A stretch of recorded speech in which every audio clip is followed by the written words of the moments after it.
사실을 철저히 깨달을 수 있는 길은 인내밖에 없습니다. 우리는 인내하면서 배웁니다. 아, 이 인생이 내 인생이 아니구나. 하나님께서 모든 걸 주관하시는 한 중심의 삶이구나.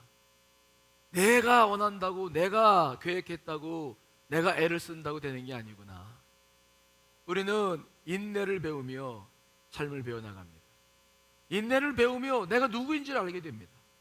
그래서 하나님은 우리의 겉사람을 깨뜨려 나갈 때 가장 먼저 시련과 환난을 통해서 인내를 배우게 하시는 겁니다.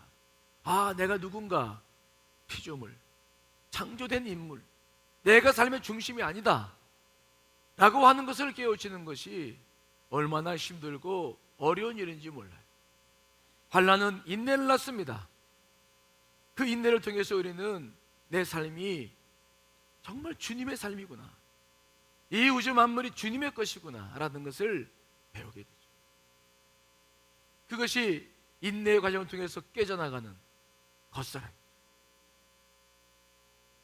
자, 그런데 오늘은 그 인내라고 하는 것이 그러면 무엇을 구체적으로 인내를 통해서 배워나갈 수 있나, 무엇을 하는지에 대한 이야기들을 구체적으로 알아보려고 그래요.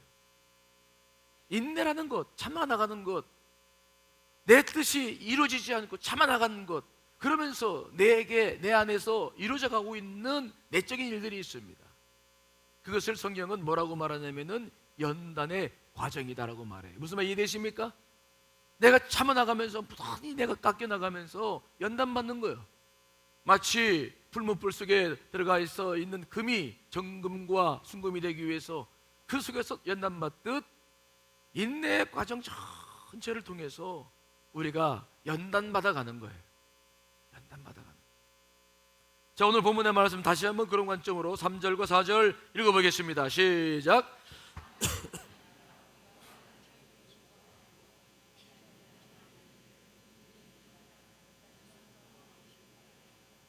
환난은 인내는 연단을 낳는다.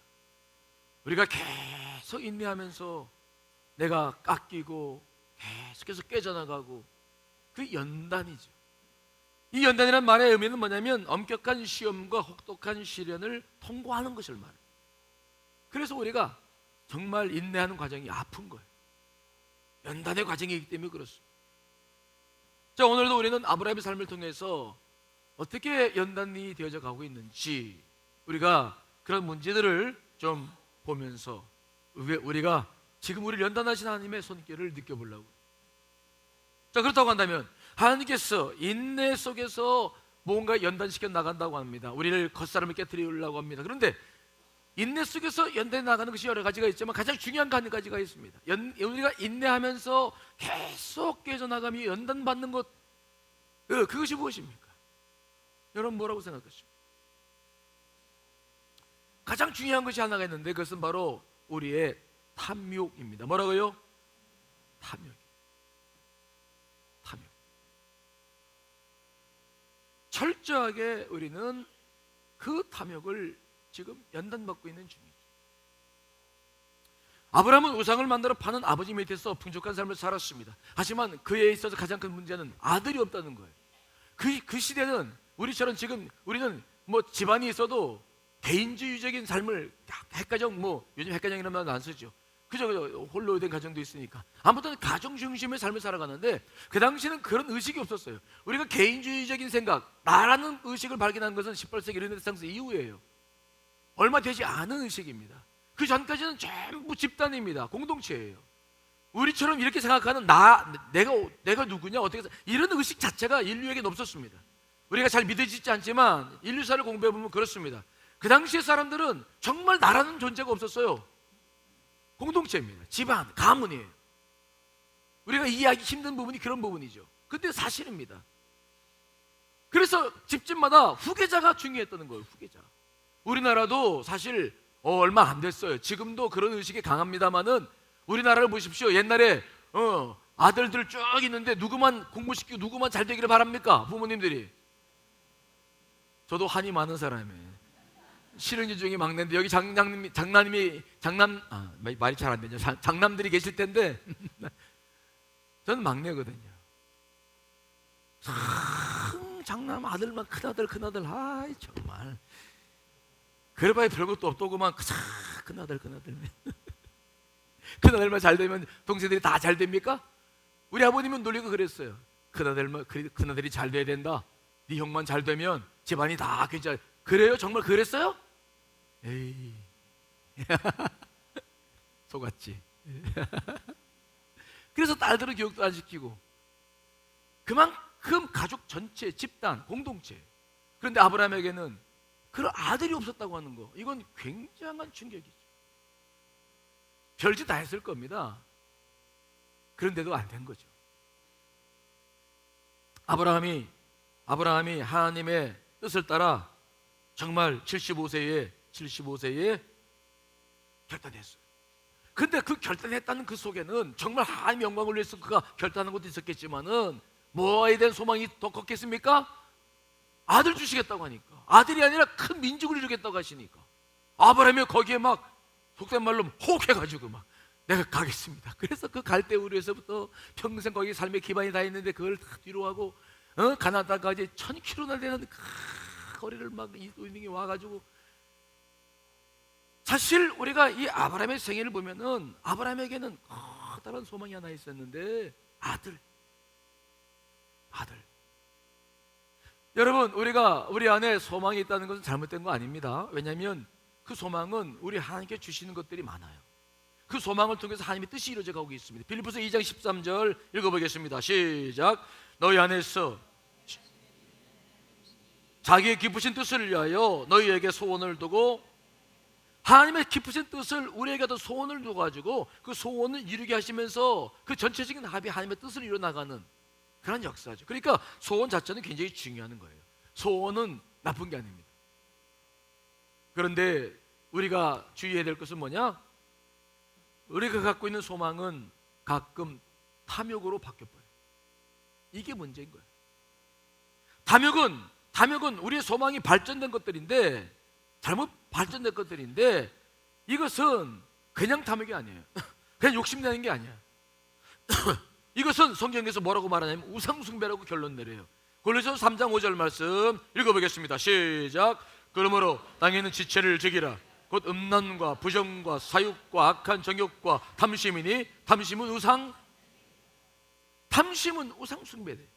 우리가 돈을 버는 게 잘못된 것입니까? 돈에 대한 소망을 가져요. 근데 문제는 뭐냐? 돈에 대한 소망이 뭘로 바뀌는 게 문제입니까? 탐욕이야. 탐욕으로 바뀌면 온 에너지와 정성을 다 거기에만 쏟아요. 하나님이 있어야 될 자리가 없어, 내 속에. 하나님 믿는 이유도 돈 많이 벌기 위해서 이용하는 것이지 하나님 앞에 붙들리려고 믿는 거 아니에요.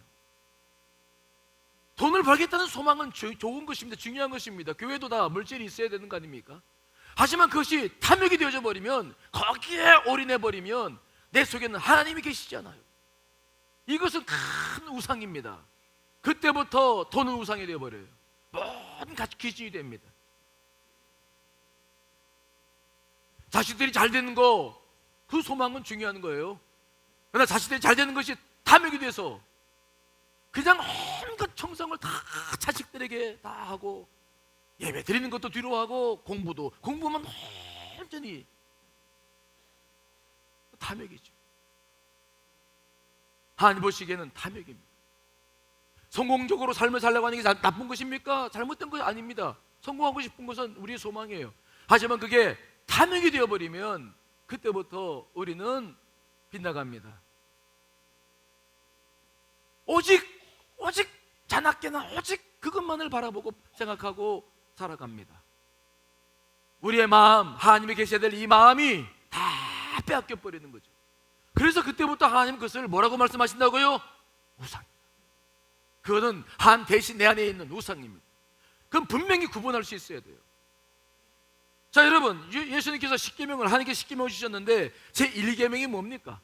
이거 굉장히 중요한 문제입니다. 이거 구분하지 못하면 인생 굉장히 엉켜집니다. 자, 출애굽기 20장 2절로 3절 읽어보겠습니다. 시작. 나는 너를 애굽 땅 종되었던 집에서 인도하여 낸 내 하나님 여호와니라. 너는 나 외에 다른 신을, 오직 하나님만 섬기라. 나 외에 다른 신을 두지 말라. 그럼 다른 신은 뭡니까? 자, 4절로 5절 말씀 계속 읽어봅니다. 시작. 너를 위하여 새긴 우상을 만들지 말고 또 위로 하늘에 있는 것이나 아래 땅에 있는 것이나 땅 아래 물속에 있는 어떤 현상도 만들지 말라. 그것들에게 절하지 말며 그것들을 섬기지 말라. 나 내 하나님 여호와는 질투하는 하나님이신 즉 나를 미워하는 자의 죄를 갚되 아버지로부터 아들에게 3, 4대까지 이르게 하였거니와. 다른 신, 나 외에 다른 신, 우상이죠. 우상은 뭡니까? 세상의 모든 것이 포함됩니다. 돈이나 성공이나 쾌락이나 자식이나 건강이나 취미생활이나 무엇이든지 하나님이 차지해야 될 내 마음을 빼앗겨버리면 여러분 하나님의 대응품인 우상이 되어져 버려요. 가짜신이 되어버려요. 그때부터는 심각한 환란이 시작됩니다. 요즘 우리가 TV에 보면은 신이라는 말을 많이 쓰더라고요. 그렇죠? 예쁜 여자만 보면 뭐라고 말합니까? 여신이래. 와, 난 그 얘기 듣고 깜짝 무슨 신? 무슨 뭐 로마 시대 그리스 로마 저기도 아니고 이게 무슨 물론 이해를 해요. 최고 예쁘다. 근데 신이라는 말을 갖다 붙이는 거, 이 시대가 굉장히 잘못되고 있다는 것을 아시고, 몸도 신이라는 신자를 몸신이라고 그러더라고. 아니 몸이 신이 돼? 물론 최고로 멋있는 몸을 이야기하겠죠. 하지만 이 시대가 무엇을 향해 가고 있는지를 그러한 문화 속에서 충분히 우리는 지금 봐야 됩니다. 거짓된 희망을 주는 거죠. 잘못된 것을 몰입하게 만들어 나가는 거예요. 우상이란 무엇입니까? 무엇이든지 하나님보다 더 중요하게 여기는 것은 우상이에요. 하나님만이 하실 수 있는, 줄 수 있는 것을 다른 데서 얻으려고 할 때 그것이 바로 우상이죠. 그것 없이는 살아갈 가치가 별로 느끼지 못한다. 우상이에요. 벌써 우상이 되는 거예요. 자식이 없이는 못 살아. 자식이 없이. 지난주도 간증을 했지만 그 권사님의 가정이 그랬어요. 그 자식 없이는 정말 살 의미가 없었대. 그 자식만을 위해서 오직 살았더라. 근데 그 자식이 깨져 나가니까 얼마나 힘들겠어요. 그래서 저는 늘 목회하면서 이런 걸 경험합니다. 따라합시다. 내가 만든 우상은 반드시 나를 배신한다. 반드시 나를 배신한다. 하나님의 역사이기 때문에. 이해되시나요? 우상이 우상으로 남아버리면 하나님께서 그것을 절대적으로 그냥 두지 않습니다. 이것이 성경의 원리예요. 지난 IMF를 겪으면서 그 돈을 우상 삼아 살았던 많은 사람들이, 얼마나 많은 사람들이 자기 목숨을 끊습니까? 내가 우상처럼 여겼던 자식들은 반드시 등을 돌립니다. 그 안에 역사하시는 하나님 때문이죠. 내 모든 열정과 시간과 에너지를 다 쏟는 것들, 그것들이 하나님 이외의 것일 때에 반드시 날 배신한다.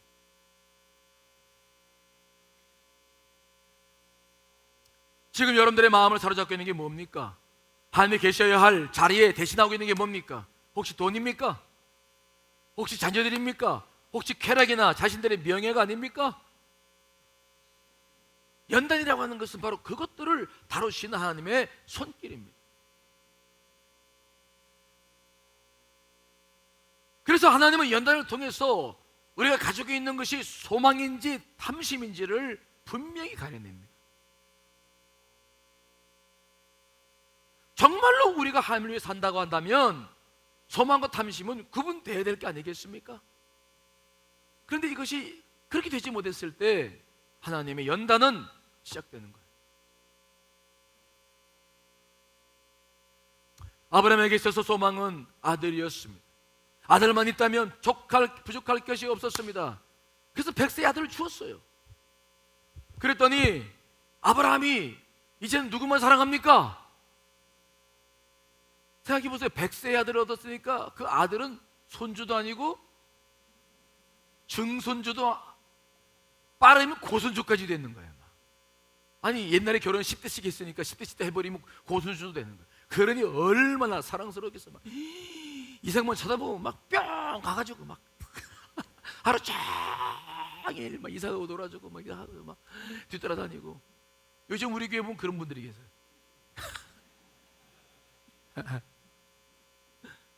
뒤에 보면 잠옷실이 있는데 잠옷실에 2부 3부 때 되면 자녀들이 거기서 예배를 많이 드리잖아.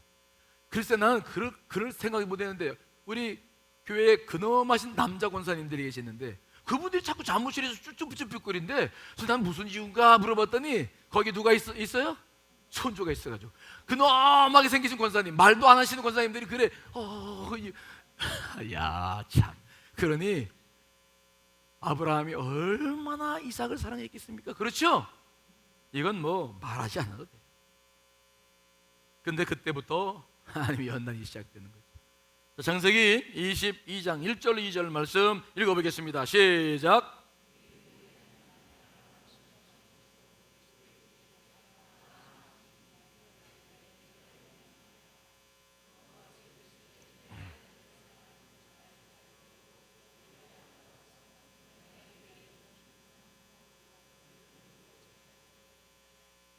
하나님은 이삭이 13살 될 때까지 13년을 참으셨어요.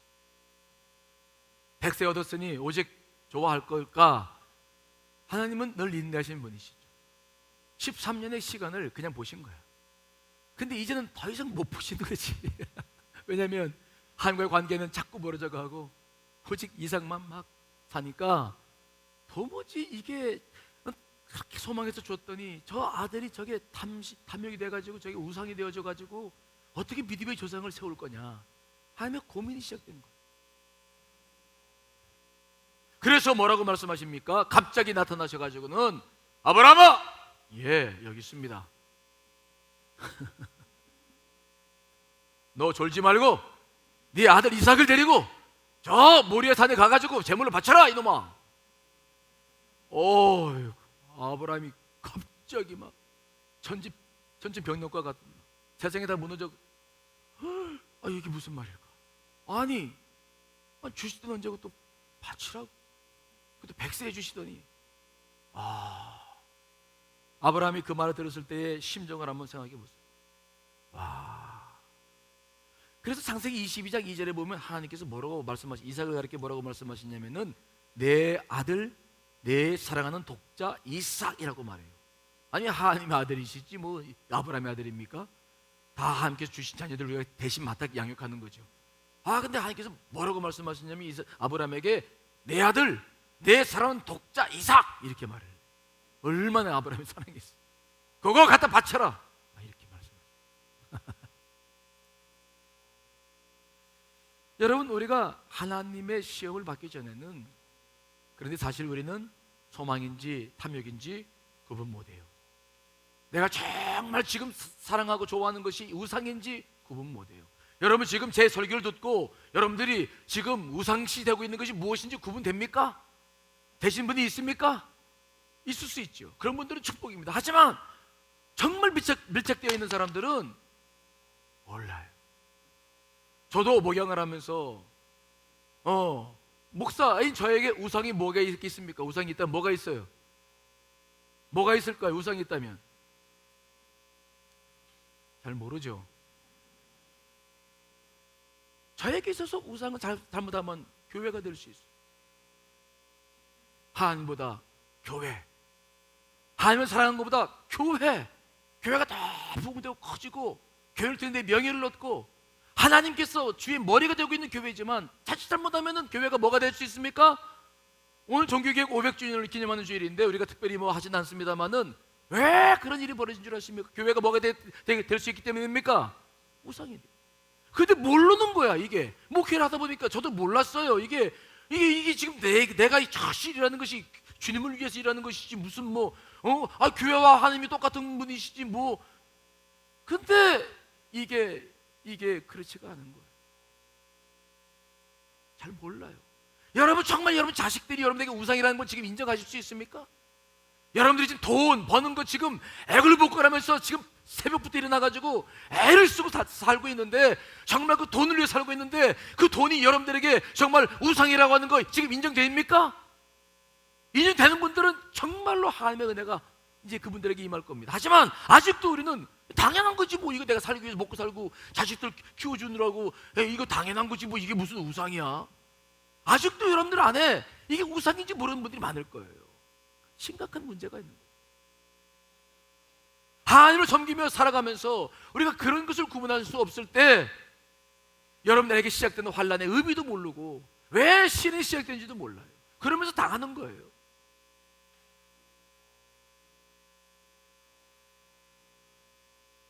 오늘 아브라함에게 있어서 이삭은 분명히 탐욕이었고 우상이었어요. 하나님은 그것을 구분하기를 원하셨어요. 이삭을 바치라고 했을 때 이삭을 죽이라는 말씀이 아닙니다. 이삭을 죽이려면 왜 주셨어요?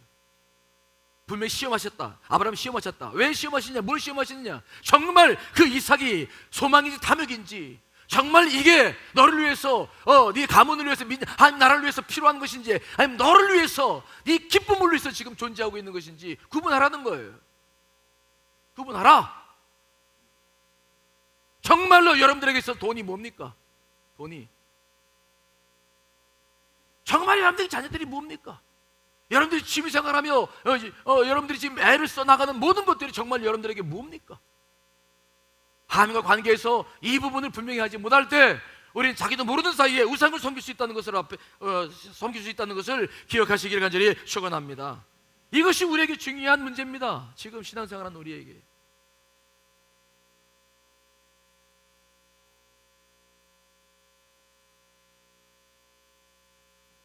특별히 오늘 하나님께서 뭐라고 말씀하시냐면은, 뭐라고 말씀하시면서 이삭에게 바치라고 그러냐면은, 하나님 무슨 하나님이라고요? 뭐 하시는 분이라고요? 질투한다. 질투한다. 하나님은 질투하신다. 이 세상적인 남녀와의 관계에 있어서 나 써야 될 단어를 여기다 쓰신 이유는 하나님께서 우리의 사랑과 우리의 사랑을 독차지하려고 하는 그런 마음 때문에 주신 거 아니에요.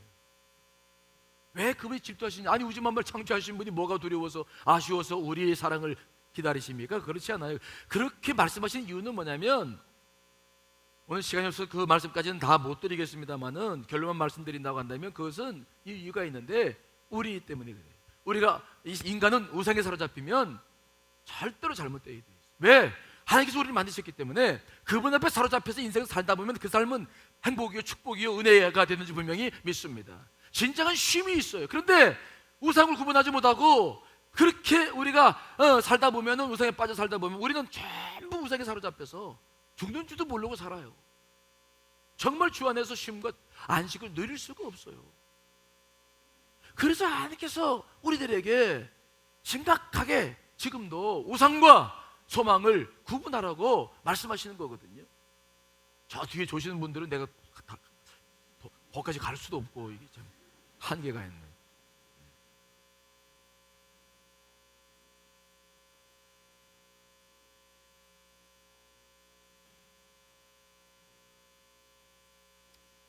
우리는 아우구스티누스라고 하는 인물을 압니다. 영어식으로 표현하면 어거스틴, 성 어거스틴. 요즘은 식당도 보니까 성 어거스틴이란 이름을 달고 있어 깜짝 놀라서 들어가 봤더니 태국 음식점이더라고요. 깜용인가? 아니, 태국 음식 맛있게 있는 거. 그거 나는 아니 여기가 웬 성 어거스틴인가 들어가 봤더니 태국 음식점이야. 아이고야, 이름을 왜 이거 붙였나. 근데 하여튼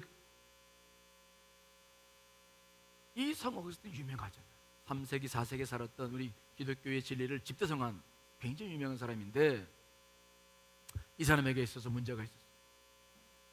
무슨 문제가 있었냐? 이 사람을 사로잡고 있었던 것은 정욕이었어요. 16살 때부터 그 사람은 성적 탐욕을 시작해서 수많은 세월을 성적 탐욕에 보내야만 했어요. 그의 어머니 모니카가 그렇게 기도하면서 했어도 돌아오지 못했어요. 그는 유명한 수사학자였고 정말 탁월한 사람이었어요. 하지만 그는 성욕에 사로잡혀 있었어요. 그래서 그는 쉬지를 못했어. 그래서 그가 나중에 이제 회심하고 난 다음에 고백론이라는 책을 썼는데 그때 그런 말을 하고 있어요. 내가 당신께서 우리를 지으실 때 당신을 향해 살도록 창조하셨기에 당신 안에서 쉴 때까지 우리 마음이 온전히 쉴 수 없었습니다. 나는 정말 당신 안에서 쉴 때까지 진정으로 쉼이 없었다. 그렇게 그는 이야기를 해요. 자기의 탐욕이 하나님 안에서 다스려지기 전까지는 정말 진정한 쉼, 진정한 삶의 의미를 못 느꼈다는 거예요. 망가질 줄 알면서도 살아가는 것이 탐욕에 빠져있는 인간의 모습이거든요.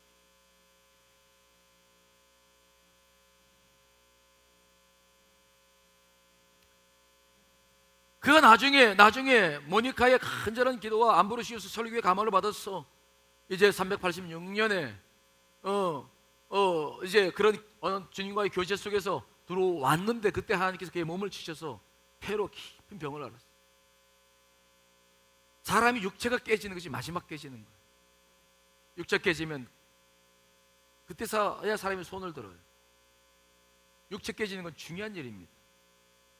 그래서 그는 그제서야 386년 자기 어머니와 자기 제자들과 친구들을 데리고 가시치아쿰이라고 하는 마을로 들어가서 오직 자연과 벗하며 하나님의 말씀 앞에 무릎을 조아래. 그런데도 정욕 때문에 거기서도 그것을 이겨내지 못했을 때, 그래서 고민했던 어느 날 갑자기 밖에서 아이들의 소리가 막 들려오죠. 들어봤더니 뭐라고 그러냐면 집어들어라. 그래서 자기 앞에 성경책을 집어들었어요. 읽어라. 그래서 펼치고 읽었더니 거기에 그런 말씀이 있었어요. 방탕과 술 취하지 말며 음란과 호색하지 말며 쟁토와 시기하지 말고 오직 주 예수 그리스도로 옷 입고 정욕을 위하여 육신의 애를 도모하지 말라. 로마서 13장 13절 14절. 그 말씀을 딱 읽었을 때 왜 하나님께서 이 말씀을 주셨는지 그는 금방 알았어요. 더 이상 뒤에 말씀을 읽고 싶지도 않았습니다. 그 말씀 앞에 무릎을 쫙 꿇고 드디어 그의 모든 정욕을 내려놓죠. 그리고서야 그는 주님 안에서 온전한 쉼을 얻었다라고 고백해요. 여러분, 우리가 진정으로 하나님을 믿고 그 안에서 행복을 누리려면 여러분 안에 있는 탐욕이라는 우상이 제거되어야 될 줄 믿습니다. 그 우상이 내 안에서 이거 없어지지 않는 이상 여러분 휴가 시간을 길게 갖는다고 여러분 쉼을 얻으실 것 같아요? 그래서 그 성 어거스틴 책을 읽어보면 그는 휴가에 대한 쉼에 대한 이야기를 하면서 휴가의 현상과 본질을 구분해요. 사람들이 아무리 휴가를 지나 추석 연휴처럼 쉼 며칠 가져도 여러분 안에는 탐욕이 죽지 않으면 진정한 쉼을 못 갖는다는 거예요. 그래서 여러분 오해하지 마세요. 내가 쉬어야 되네. 천만에 육체적인 쉼 때문에 지금 여러분 힘든 거 아닙니다. 여러분 안에 있는 탐욕 때문에 힘든 거예요. 그것을 주 앞에 내려놓지 않으면 영원한 쉼이 없는 것입니다. 그래서 하나님께서 지금도 여러분들의 그 탐욕을 연단을 통해서 다루시고 계시는 것입니다.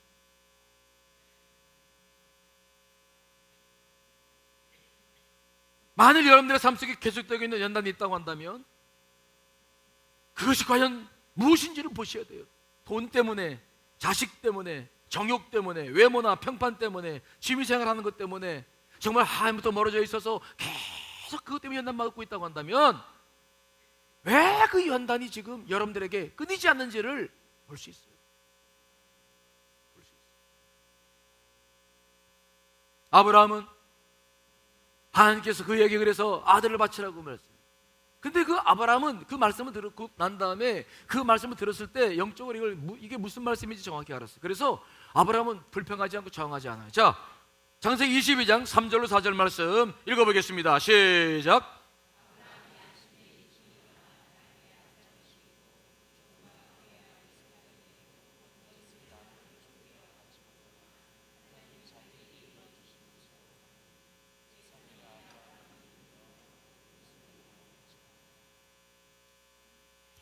아브라함은 하나님께 일체 말하지 않습니다. 그다음 아침에 일어나서 나귀의 안장을 지우고 번제쓸 나무를 쪼개고 두 종과 함께 이삭을 데리고 모리아 산으로 떠납니다. 왜 하나님께서 아브라함 집 근처에서 바치라고 하지 않았을까요? 왜 즉시 이삭을 바치라고 하지 않았을까요? 왜 3일길이나 되는 그 길을 꼭 가라 하셨을까요? 바로 연단의 과정 때문이었죠. 그 3일의 길은 아브라함에게 있어서는 죽음의 길이었습니다. 왜 그토록 사랑하고 자기 자기보다 더 사랑했던 아들을 받기 위해서 걸어가는 그 길입니다. 여러분, 우리가 연단받는 이 과정은 정말 쉽지 않아요. 쉽지 않아. 왜? 그만큼 우리가 사랑하기 때문에. 아브라함에게 3일 동안 길을 걸어 가시라는 거예요. 가면서 낙에 태워 가다가 이삭을 또 보고, 아이고 주여, 또 보고 또 주여. 그 속에서 막 별의별 생각들이 다 일어났을 거예요. 그렇죠? 하나님, 이럴 거면 왜 주셨습니까? 왜 100세 주셨습니까? 그냥 내버려 두시지! 막 속에서 막 화가 나고, 막 하나 앞에 막 사태질도 하고, 막, 왜 주셔가지고, 막 속에서 막, 우리가 화나면 막 하늘에 대고 사태질 하잖아요. 막 속에서 막 올라오는, 내가 어떻게 아들을 죽이냐고, 아들을. 예? 여러분, 그 3일간의 여정은 그냥 걷기만 하는 길이 아니었어요. 정말 뼈가 부서지고. 우리가 연단 받을 때 그런 과정을 겪어나가요. 왜? 그래야 끊어지고.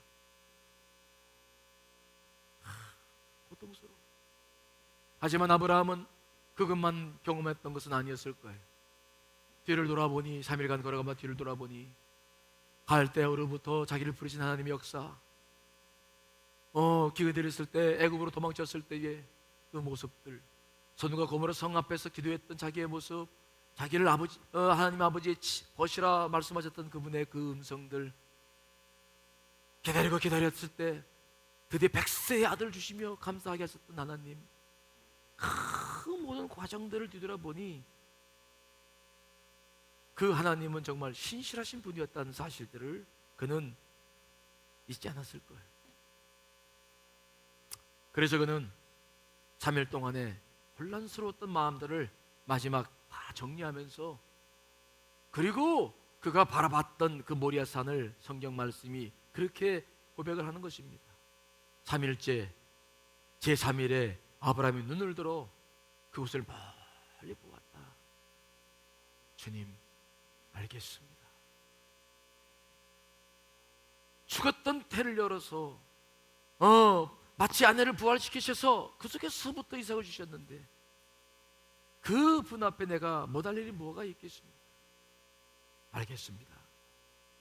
그리고는 그 무리의 산을 바라보며 나아가죠. 아마 아브라함이 이 과정 속에서 제일 가슴 아팠던 것은 그 도착해서 이제 종도를 두고 이제 이삭에게 그 땔감을 어깨에 지우고 그리고 이제 올라갈 때, 그때 이삭이 속도 모르고 아버지께 질문했던 그 말이었을 거예요. 자, 창세기 22장 7절로 8절 말씀 읽어보겠습니다. 시작. 그가 이르되 내 아들아, 내가 여기 있노라. 이삭이 이르되 불과 나무는 있거니와 번제할 어린 양은 어디 있나이까? 아브라함이 이르되 내 아들아, 번제할 어린 양은 하나님이 자기를 위하여 친히 준비하시리라 하고 이삭은 3일 동안 여행하면서 뭔가 이상한 걸 발견했을 거예요. 왜 이상하게 아버지가 예전처럼 다정하지도 않고 웃지도 않고 자기를 사랑하지도 않고 대화도 없으시고, 왜 이러고 그냥 멍멍하게 이 길을 가시는 것일까? 네? 왜 아버지는 내게 땔감을 지어놓고도 그냥 묵묵하게 아무 말씀 하시는 것일까? 그러고 생각해봤더니 불은 아브라함이 가지고 가는 것이고 땔감은 자기가 지었는데 보니까 뭐가 없습니까? 재물이 없어. 그래서 물어보는 거예요, 속도 없이. 아버지, 아니 불과 재물이 있는데 아버지 재물은 없습니다. 어디 있습니까? 재물은. 그 얘기를 들었을 때 아브라함이 속에서 무슨 일이 벌어졌어요? 정말 아브라함은 자기의 감정을 드러내지 않으려고 하나님께 친히 준비하실 것이다라고 얘기했지만 그 믿음이 싼 얘기가 아닐 겁니다. 어쩌면 아브라함이 그냥 속이 터져가지고 그날 그냥 이삭을 끌어안고 바로 너야, 네가 죽을 거다. 그러면서 아마 울고 싶어질지 모르죠.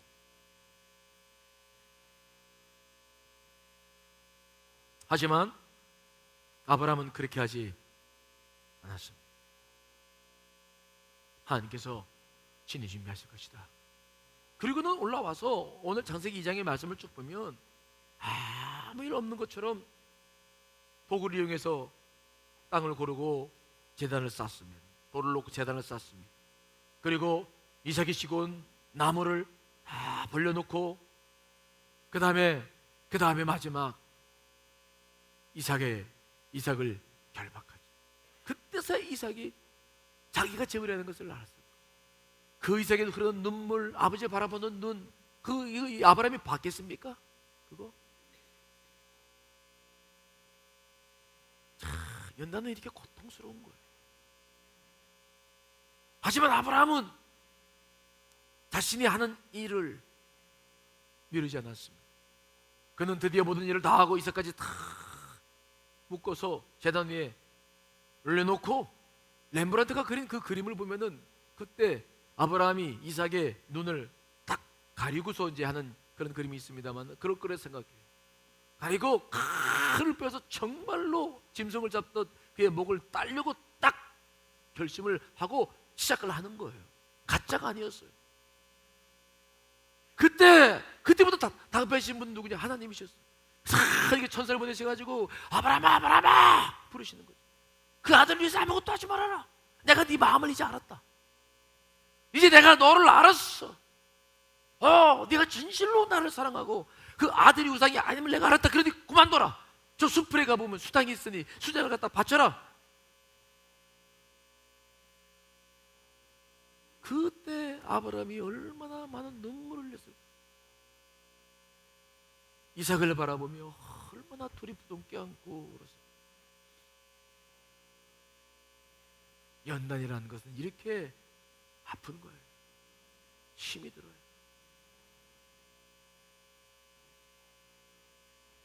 정말 가보니까 숯불에 걸린 수당이 있었어요. 그래서 그 양을 저 앞에 번제물로 드렸어요.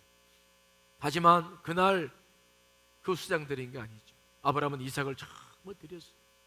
아니 이삭을 드린 것이 아니라 하나님보다 아들을 더 사랑했던 자기 자신을 제물로 드렸는지.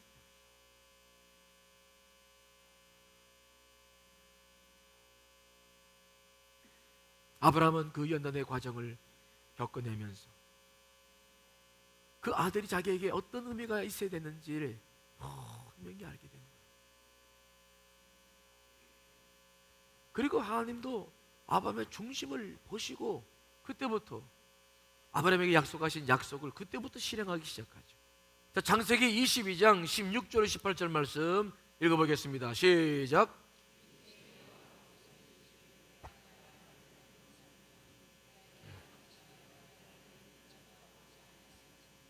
내가 내게 큰 복을 주고 내 씨가 너 크게 번성하여 하늘의 별과 같고 바닷가의 모래와 같게 하리니 내 씨가 그 대적의 성문을 차지하리라. 또 내 씨로 말미암아 천하 만민이 복을 받으리니 이는 내가 나의 말을 준행하였음이니라 하셨다. 내 아들 독자도 아끼지 아니하였은즉 아브라함이 이미 약속했던 그 복들을 다 실행하시마 약속. 죽을 만큼 힘든 과정이었지만 그러나 그 과정을 거쳐야만 했던 아브라함. 지금도 우리가 그 과정을 거치고 있죠. 여러분들의 삶 속에 자꾸 고난이 계속된다고 하신 분이 계시다고 한다면 무엇 때문에 이런 고난이 생기는지 돌아보세요. 정말 내가 하나님을 섬기고 있는지 아니면 다른 우상 때문에 내가 지금 하나님 앞에 연단받고 있는지를 확인해 보세요. 정말 진정한 복을 받으려면은 빨리 그 탐욕이 내려지고 하나님께 온전히 우리가 서야 될 줄 믿습니다. 그때가 진정한 복을 누리는 시기예요. 그 연단의 과정을 끝나기 전까지는 여러분들에게 돈을 주고 싶어도 돈을 못 줘요. 왜? 돈은 돈이 아니라 그때부터 독이 됩니다. 여러분들이 그 돈 갖고 뭘 할 건데요? 이 주일날 이런 자리에 와서 예배를 드리겠습니까? 돈 주면? 예? 돈을 주면 여러분들은 정말 무엇을 하며 살겠습니까? 우리가 아직 연단의 과정 속에 있다는 것이 하나님의 은혜요 축복인 줄 믿습니다. 정말 우리가 진정한 복을 누리려면 그래서 이런 시간이 필요한 거예요. 여러분, 인내는 연단을 낳습니다. 참아나가는 이 과정 속에는 연단이라는 게 있습니다. 나를 깎아내시고 파쇄시켜 나가시는 하나님의 과정이 숨어 있어요. 모쪼록 그 연단의 과정 속에서 하나님의 뜻을 세우며 진정한 복을 누리시는 여러분 되시기를 간절히 축원합니다. 다 같이 기도하시겠습니다.